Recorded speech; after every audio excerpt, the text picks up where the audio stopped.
I've been getting a lot of questions about what exactly the possessed doll that decided to live in my house actually looks like, and that's fair.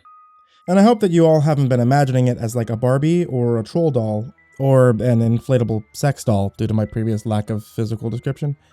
No, Shitwaffle is your average run-of-the-mill haunted doll. The kind that one might see at the estate sale of a creepy stranger or shoved in the back of a dusty old antique store. I think it's made of porcelain or ceramic, but I'm no expert. It's whatever material goes clink, but doesn't break when you accidentally punt it against a wall for sneaking up on you. The most defining feature of my unusual roommate are the intense green eyes that stare out of an otherwise childlike face. They seem out of place above the rosy, chubby cheeks and button nose. Whoever designed the doll must have never seen a human kid in person before and assumed that they look like babies with the eyes of a traumatized war veteran wearing mascara. Not the most comforting thing to wake up to, staring at you in the middle of the night, especially combined with that strange mouth. I'm trying to find the words to describe the mouth, but it's hard to pinpoint exactly what makes it so unnerving. At first glance, the lips just look pursed, somewhat disapproving. Not unusual for a pretty little doll, but if you look closer, there's somehow the suggestion of the mouth being unnaturally wider. Something in the curvature of that plump face seems to indicate that if the doll actually unhinged its jaw, it would keep stretching back until it resembled a yawning alligator. Or maybe I'm just being silly and imagining things. I do have a tendency to overanalyze. That brings me to the gender of my roommate. Over the past few months, I've agonized over whether it is supposed to be a girl or a boy. The face is so androgynous, and the body is so, as far as I can tell, not having peeked under the little nightgown it arrived in because I respect boundaries, shows no clue. So instead of guessing pronouns and possibly offending the haunted doll, I've so far been referring to Shitwaffle as it. This may come across as even more insensitive than misgendering my roommate, but there's just something so inhuman about it that the term fits. I mean, actually, I did end up asking its gender through the fridge letter setup. The reply raised more questions than it answered. But I'll get to that later. What could be so important that I need to ask about first, you ask? Why, adorable clothes, of course. That's right, after spending weeks scouring the internet for the perfect outfits, I finally assembled a wardrobe for Shitwaffle. This had been the unfortunate side of the data mining companies assuming I'm some sort of sad old lady or a creep with a doll fetish. Advertisements popped up on my computer alternating between things like 5 mind-blowing crochet squares you won't believe to badly translated ads for dubious-looking online mangas. I've decided to consider it amusing rather than a sign that my life has spiraled out of my control. Anyway, back to the doll clothes I purchased for my possessed roommate. These include a baby doll romper, a garnish-colored poncho, a sleeping gown patterned with blobby animals of an unidentifiable nature, a slightly used sailor outfit with a few orange stains, a glittery hair bow, miniature overalls, a frock, whatever the fuck that means, little Mary Jane shoes, an old-fashioned dress with puffy sleeves, a bonnet. I was strongly considering buying a clown costume, just for laughs. But a commenter pointed out the potential scare factor that a doll in a clown costume would bring. Personally, I've never understood the fear of clowns, but if there's anyone who would instill that fear in me, it's Shitwaffle. So instead, I bought a little tiny jazz player outfit, complete with darkened glasses, a purple silk vest, and a fedora. Snazzy as hell. I like it. Shitwaffle also seemed to enjoy the new clothes. It switched in and out of them, sometimes up to several times a day. I get the feeling it just wants to show off. I took the opportunity to wash the original outfit, since it was quite dirty and streaked with rusty stains that were ridiculously hard to get out. But for some reason, my roommate seemed a bit peeved at that, after all the trouble I went through to hand wash it, I might add, and sent a graphic vision of bloodied hands grasping desperately at cloth. I'm not sure how long the visions lasted, but when they ended, I found myself lying on the tiled kitchen floor, staring blankly at the ceiling as the sharp smell of smoke permeated my nostrils. The timing of the forceful psychic vision was extremely inconvenient, you see, as I'd been in the middle of making myself breakfast, so my eggs and my morning were ruined. And that's when I finally got off my ass and put up the makeshift letterboard, because this lack of proper communication between us was otherwise going to end up with the house burnt down.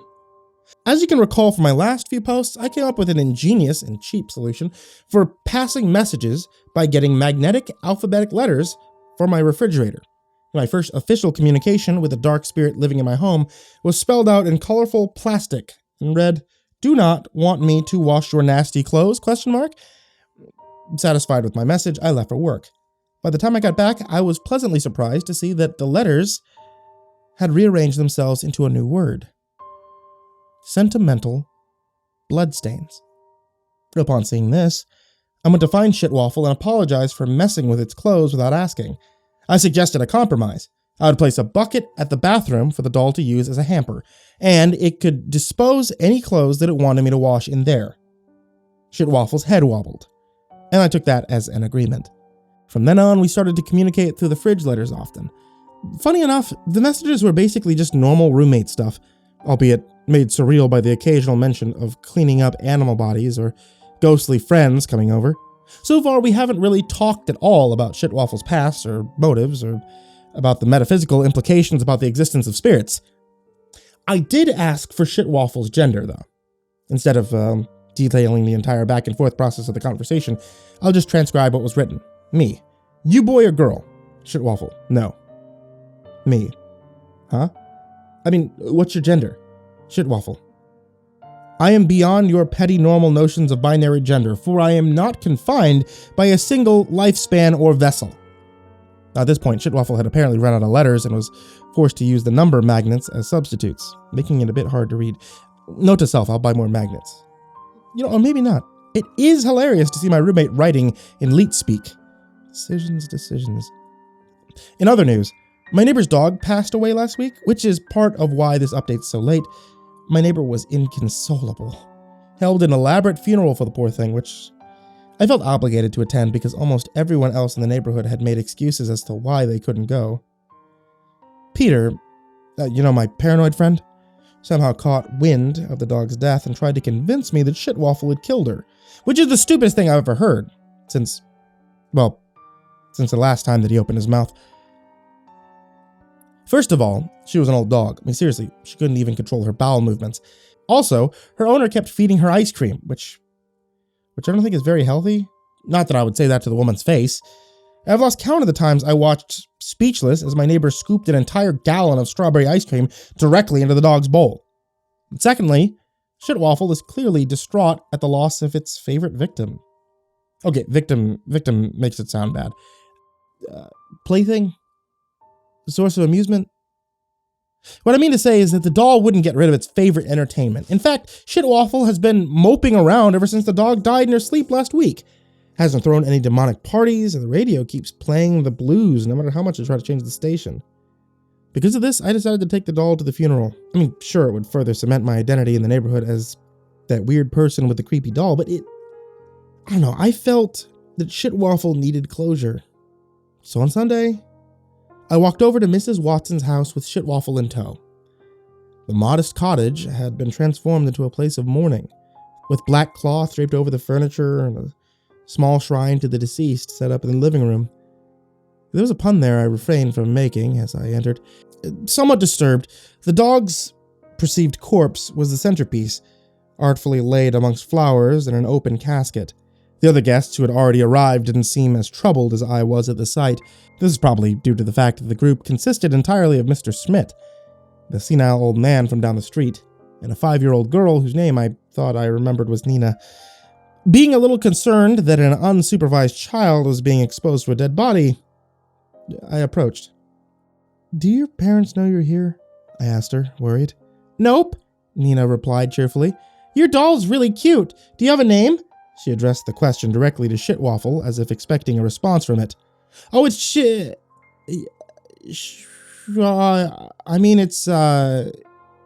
I thought quickly. Schwiffle."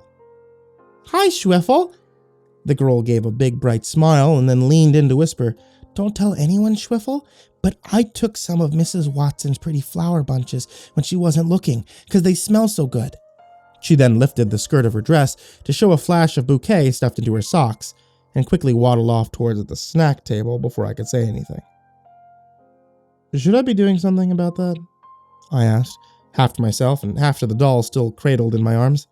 Mr. Schmidt, who I hadn't noticed had wandered up beside me, commented idly, They say that talking to yourself is the first sign of madness." "Whoa! I see you there, Mr. Schmidt." "That's a lot of things you don't see." the old man reprimanded me sternly. His gaze wandered over to the framed photo of the dog lining the coffin. "We lost many good men in the war," he mumbled sadly, his eyes slightly unfocused. I looked at the dead dog. Then back to Mr. Schmidt. Yep. I nodded, inching away slowly. Fortunately, Mrs. Watson strode into the room at that moment, distracting the man from any further conversation. She was wearing a full-length black gown and carrying a wine glass, which she tapped dramatically to gain our attention. "Thank you all for coming here today," Mrs. Watson solemnly addressed the three of us. "Cupcake was a bright soul, taken from us too soon by the cruel ravages of death." See, I won't write down the full speech, partially because it went on for about an hour, and partially because I zoned out during most of it. I vaguely remember my neighbor ending with a convoluted metaphor about cupcakes and bakeries before asking if any of the mourners would like to say a few words. Mr. Schmidt apparently took this on as his cue, stood up, and shuffled to the front of the room. "Our comrades may be gone," the elderly man exclaimed passionately, "but we will never forget any of our fallen brothers who we've lost to this damnable war. Least of all, Mr. Schmidt faltered. "Cupcake," the sniffling woman supplied. "Least of all Cupcake, who died honorably in battle, defending our father country to the last breath." He finished triumphantly, and then stumbled back into his chair, muttering something under his breath about watching for the enemy. "Yay!" Nina clapped enthusiastically, clearly having no idea what was going on. "Good job!" "Thank you, Mr. Schmidt. That was so true." My neighbor turned to me with watery, expectant eyes. "Oh, is it my turn?" I asked, standing up awkwardly.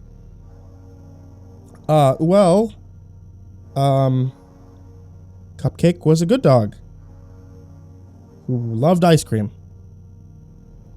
A lot." Mrs. Watson nodded encouragingly, dabbing her face gingerly with the tissue. "And I brought my doll shit."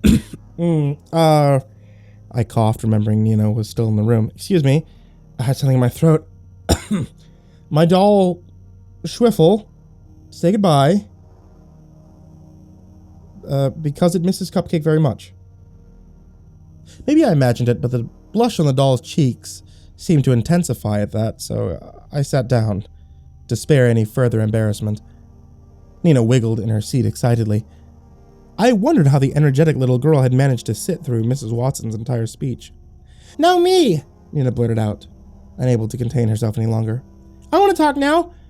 My favorite color is blue, and I like to eat cupcakes. But don't worry, I won't eat your dead dog, Mrs. Watson. Also, I learned about clouds at school the other day." My neighbor seemed a little stunned at the outburst, but soldiered on, beginning the second part of her eulogy. It was at that point that Shitwaffle and I slipped out of the funeral, and we returned home. And that's all I have for you today. Sorry about the long wait on this one, but between the funeral and community college, I've been pretty busy. I think I'll start updating once a month, since classes have been running me ragged. Not that much happens with my roommate on a weekly basis. Hopefully, I'll be able to write some longer posts with more stories, if I get a longer break in between updates.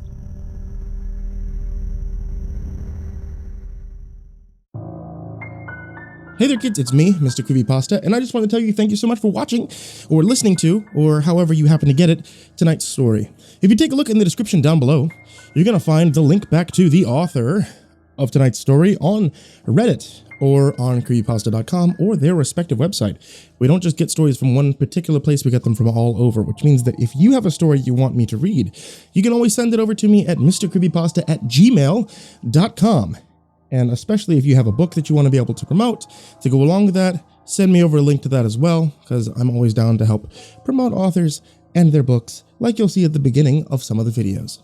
And a very special thank you to everybody on that Patreon, patreon.com/MrCreepyPasta, especially Ariel Torres, Jordan Alexander Sanchez, Ken Lando Higuchi, Brianna Van Tine-Janzen, Chompski, TheRedOakShieldVirus, Sindee Barney, Asia, G. Weevil 3, Diana Kraus, Stephen VanHuss, Tristain Pelton, Nico kaeo, TheGingerBroz, Dante Rowe, Raphael Rodriguez, Don Meulmeester, Eliminator 86, SteampunkSinner, Kaleb Dougal, Sky Harbor, The Homeless Bird 93, Gabrielle Undefined, Bobby Carmen, Liam Newman, Aaron Stormcrow, Bobby Jean Torgan, Dr. Strawberry, The Wormhole, Barbara Macedo, and Vic. Thank you guys so much, and if anyone would like to join them on that list, head over to patreon.com/MrCreepyPasta. Here's hoping that you guys are loving the horror as much as I am.